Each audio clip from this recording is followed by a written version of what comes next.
What is cultural ritual analysis? According to Organizational Communication, a Lifespan Approach published by Oxford University Press in 2021, ritual analysis assumes that common, formal, or informal rituals of an organization indicate its culture. Rituals are symbolic affairs that usually mark changes or turning points, represented on page 170. A ritual could also be a celebration, a holiday, or an accomplishment. An organization's culture is made up of values, goals, objectives, atmosphere, niches, and relationships within the organization and outside the organization. All organizations have different values, but a lot of the similarity among the values are along the lines of honesty, trust, transparency, respect, and positivity, which forms organizations' rituals. According to Organizational Communication, a Lifespan Approach, there are 4 steps that make up ritual analysis. Step 1, identifying a ritual, stated on page 170. Identifying a ritual is either researching or experiencing the organization's rituals firsthand. For example, I experienced the ritual of Angel of the Month at Victoria's Secret. I worked at Victoria's Secret for almost 5 years. Every month, someone would be selected as Angel of the Month. They would be recognized. The second step in ritual analysis is classifying the ritual. According to Organizational Communication, a Lifespan Approach published by Oxford University Press in 2021, step 2 is classifying the ritual, which entails recognizing a reoccurring pattern within the organization. For example, every month an Angel of the Month would be selected at Victoria's Secret.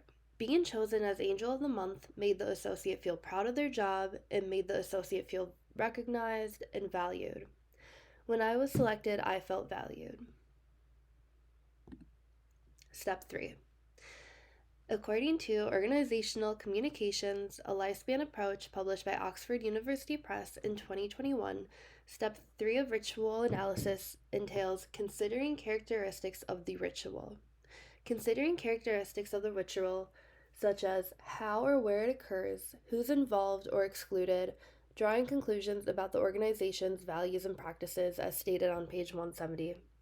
This step includes all the moving parts of the ritual, including what it entails, where it occurs, and who's involved or not involved. For example, when I was selected as Angel of the Month, I got my picture on the wall, and the managers would congratulate you, you would get praise from associates, and you were rewarded with a gift. Sometimes the gift was a gift card, some type of prize. The characteristics of being Angel of the Month make Victoria's Secret employees feel valued and cherished for their work. I felt valued and cherished and recognized by my associates and managers. And the last step in ritual analysis is step 4. According to Organizational Communications, a Lifespan Approach published by Oxford University Press on page 170, step 4 states, drawing conclusions about the organization's values and practices. When you draw conclusions through the rituals within an organization, it helps give insights about what's important for the organization. For example, when Victoria's Secret selects the Angel of the Month, it shows that the organization emphasizes on being loyal to their employees and making it known that each individual's value, making it known what each individual's value is to the company. Now we go on to different types of rituals. There are 2 types of rituals when it comes to ritual analysis: formal and informal. Organizational rituals branch off from formal or informal. Some examples of formal rituals include, according to Organizational Communications, a Lifespan Approach, published by Oxford University Press in 2021 on page 170. Graduations, work anniversary ceremonies, annual picnics, planned celebrations, organizational awards, and annual outings. And these are just a handful of examples. There are many more formal rituals organizations incorporate into their culture. So those were examples of the formal rituals. Some examples of informal rituals include celebrating birthdays, greeting everyone in the morning at work, and going out to lunch or happy hour with your associates and managers. Again, these are just a few examples of informal rituals. Organizations are likely to incorporate even more informal rituals as well as formal rituals. Each organization has their own set of what they do that is considered a ritual. Branching off from informal versus formal rituals, there are 6 types of rituals. The first type of ritual, according to our textbook, Organizational Communications, A Lifespan Approach, published by Oxford University Press in 2021 on page 170. The first type is the rites of passage ritual. The rites of passage ritual indicates important transitions towards success.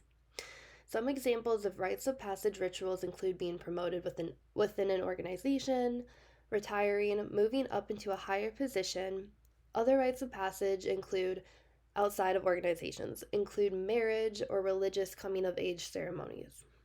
The second type of ritual is rites of degradation.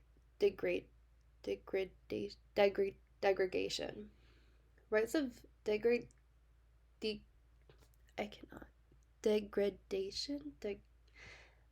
We're on antibiotics and not feeling too good today. Rites of degradation are also transitions, but indicative of failure. Instead of moving upward, rites of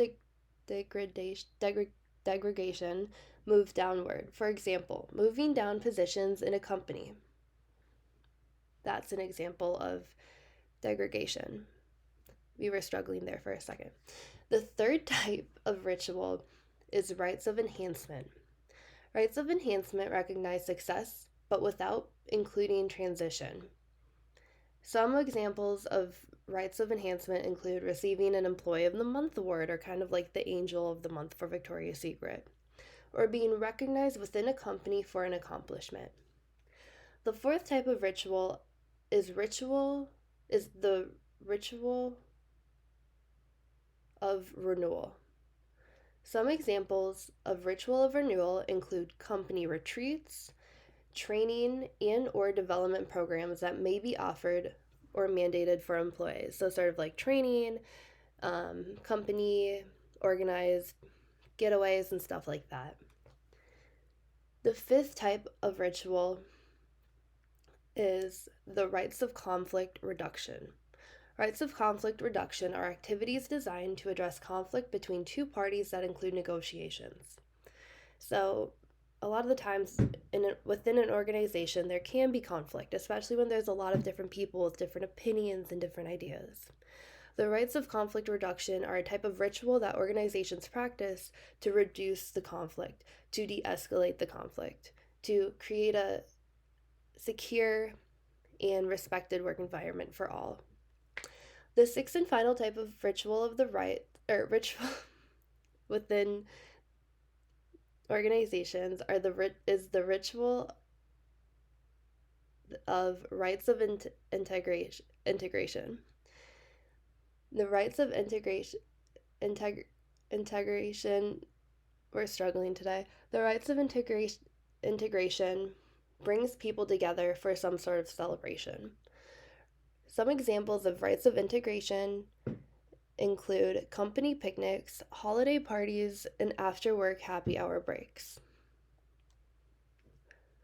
So, we have the 6 rituals: rites of passage, rites of degradation, rites of enhancement, rites of renewal, rites of conflict reduction, and rites of integration, which brings, organizations together.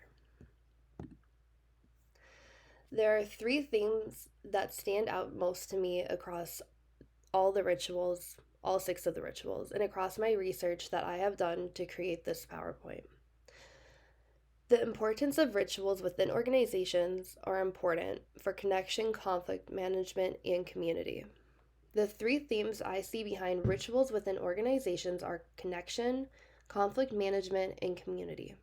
Rituals are practiced within organizations to create and maintain connections. Rituals take place to help solve conflicts and disagreements in the workplace. And lastly, rituals help turn an organization setting into a community. Maintaining conflict through rituals and creating a sense of connection and community in a workplace is detrimental to the organization's success. No one wants to work in a place where you don't feel connected, where there's conflict and crisis every day, and where there isn't a sense of community. When organizations emphasize on creating rituals that help bring associates and employees and managers and owners of companies together, it helps create a sense of connection, community, and it reduces conflict, and you feel valued and respected in the workplace. So, thank you for listening to my cultural analysis about rituals in organizations. I hope you have something you can take away and that you have learned from this presentation today. Thank you.